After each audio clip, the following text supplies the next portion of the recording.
Tila meron naman tayong nagbabagang balita ng maaksidente mismo. Itong si Andy Eigenman sa mismong poder ni Filmar Alipayo, ang asawa nito. Matapos na ang nababagang issue at pag-upload ng Valentine's nila na kunwari ay may itong si Boy kay Andy. Pero yun pala ay parang scripted lamang.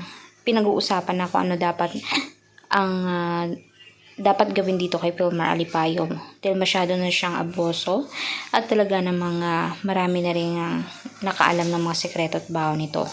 May mga anak pala ito sa foreigner. Hindi lang naman pala si Andy babae nito, kundi may mga iba pa siyang kalaguyo. Ngayon din naman, matagal na palang alam ng mami mismo ni Andy Eigenman na si Jacqueline Jose ang pagiging babae doon nitong lalaki. Pero naging martyr nga si Andy, parang iniwan ang buhay karangyaan at kahit anumang meron siya doon sa Manila para lamang dito sa lalaking to.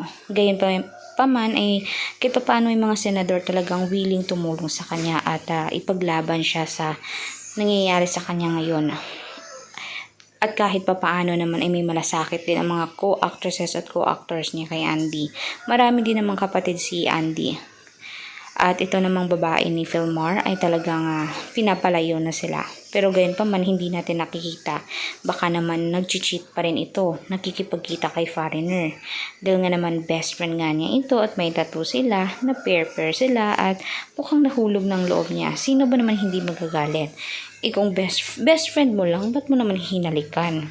Ang ganda na nga ni Andy artistahin na nga, madiskarte pa sa buhay. Kaya for more public videos guys, please mag-subscribe, i-like, i-share ang ating videos on public. Maraming salamat po mga kanetizen.